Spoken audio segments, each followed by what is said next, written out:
Most people trying to improve their gut health are focused entirely on what to add: more fiber, more probiotics, more fermented foods. But here is what many don't realize. Your gut already has 5 built-in repair systems, and the problem for most people isn't that those systems are broken, it's that their daily habits are unknowingly switching them off. Today, we're going to look at what those systems are, what the research says about how they work, and what small, practical changes may help you support them, starting this week. Before we get into it, one quick question for the comments. When you think about your gut health right now, what's the one symptom that bothers you most? Bloating, low energy, irregular digestion, or something else entirely? Let us know below. It genuinely helps shape what we cover next on this channel. Mechanism 1. Your gut's built-in cleaning cycle. There is a process happening in your small intestine that most people have never heard of. It is called the migrating motor complex, and understanding it may change the way you think about snacking forever. Here's how it works. Your small intestine operates in 2 distinct phases. The first is active digestion, breaking down and absorbing nutrients from food. The second is a maintenance phase that can only begin once active digestion is complete.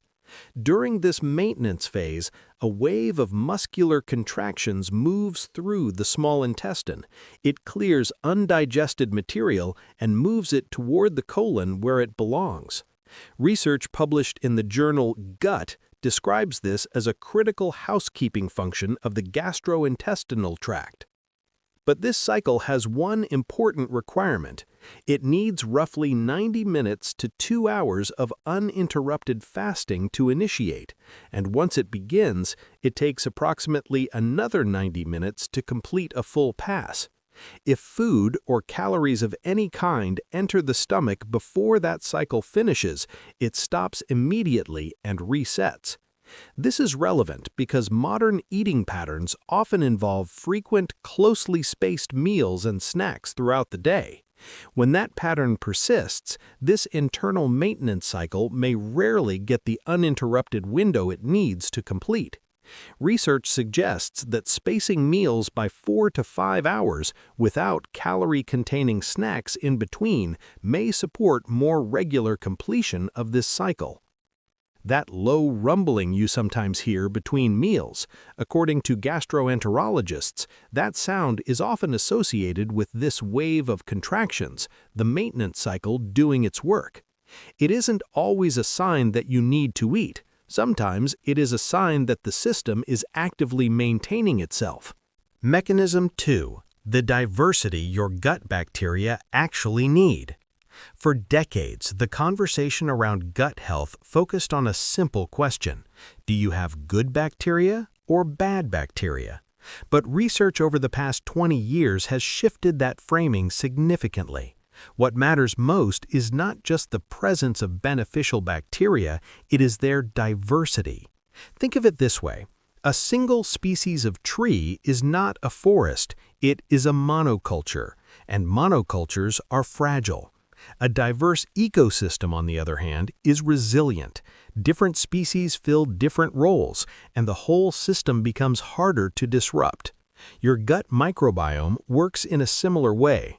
The American Gut Project, one of the largest citizen science studies of the microbiome, found that the strongest single predictor of microbiome diversity was not a probiotic supplement or a specific superfood. It was the number of different plant species a person ate per week.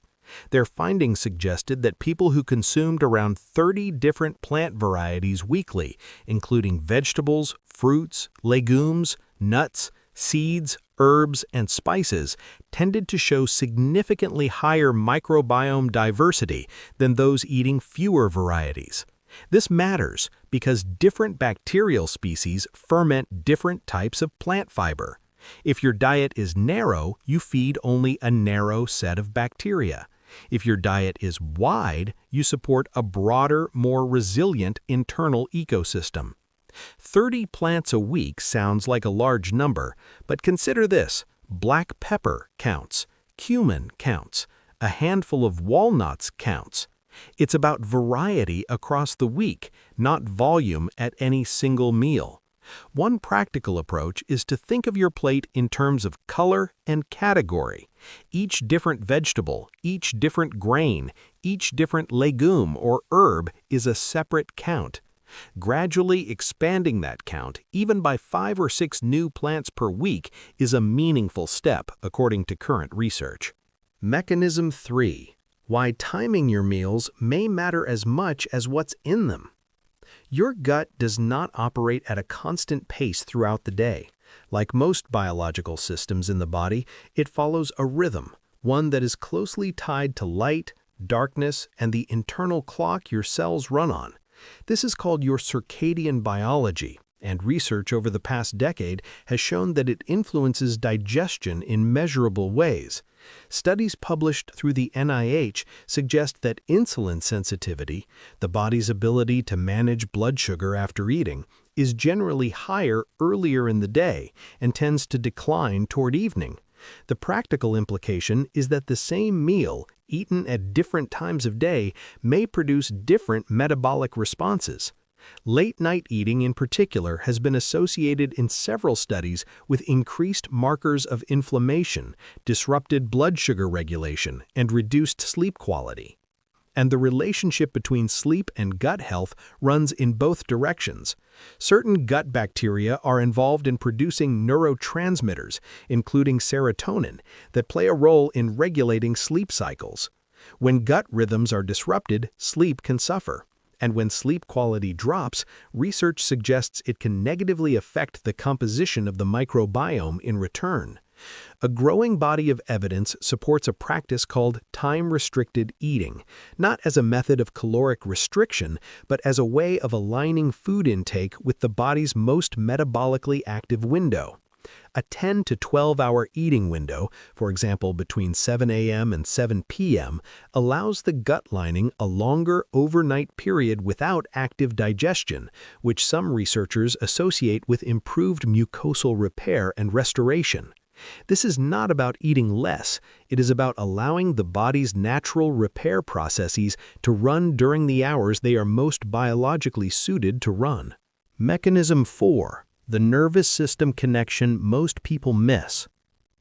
You can eat a well-composed meal at a well-timed hour, but if this one system is not engaged, the effectiveness of that meal may be significantly reduced.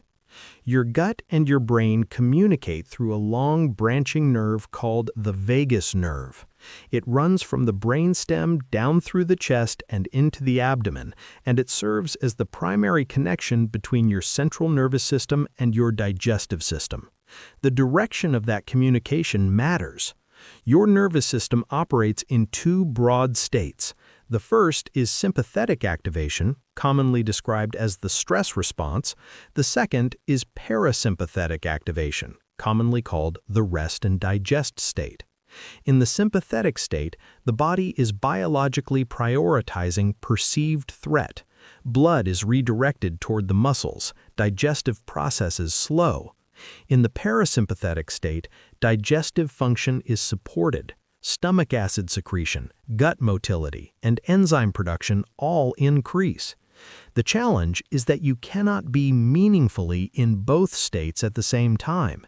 If you eat while stressed, rushing, distracted, or anxious, your body is physiologically less prepared to digest that meal efficiently.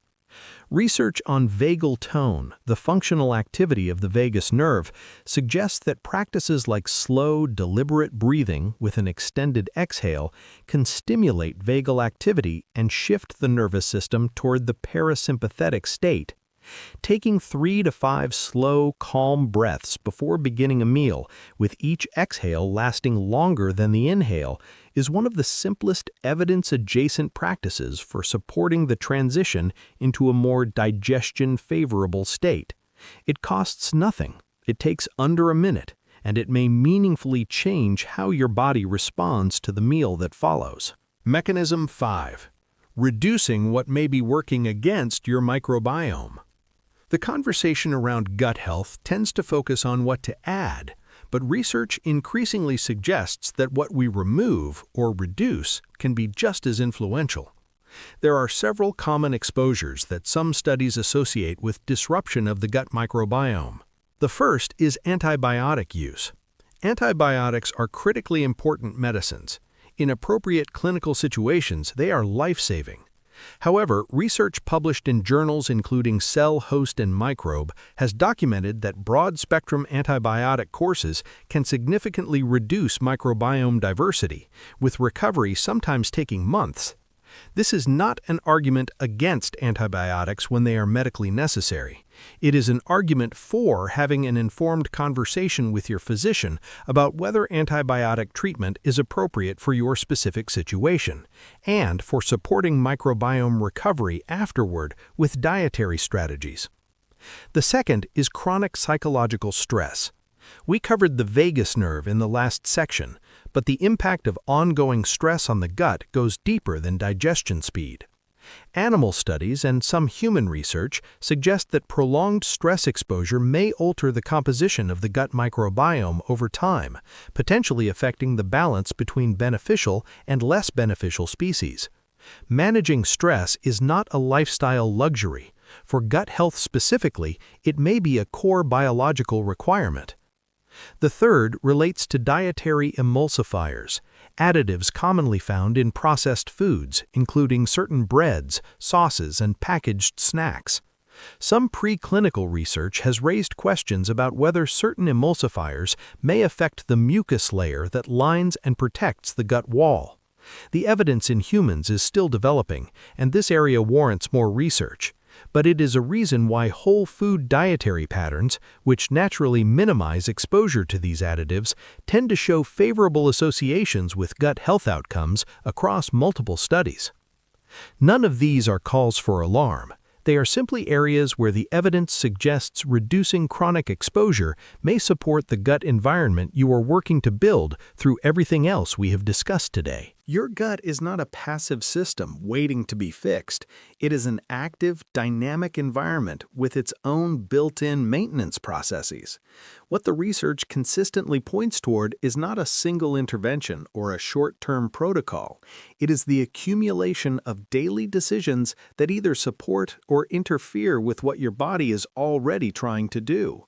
Giving your digestive system the time it needs between meals, expanding the variety of plants in your diet week by week, aligning your eating window with your body's active phase, creating calm, intentional conditions around meals, minimizing chronic exposures that research associates with microbiome disruption. None of these require dramatic change on day one. They require consistency over time. And one of the most encouraging findings in gut research is how responsive this system can be. The gut lining renews itself continuously. The microbiome can shift meaningfully in response to dietary changes within days to weeks. Biology is working in your favor.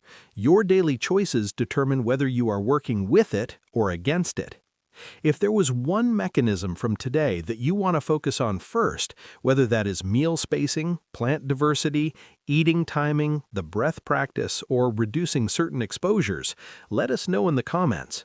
And if this kind of evidence-based breakdown is useful to you, subscribing means you won't miss what we cover next. There is a lot more in this space worth understanding.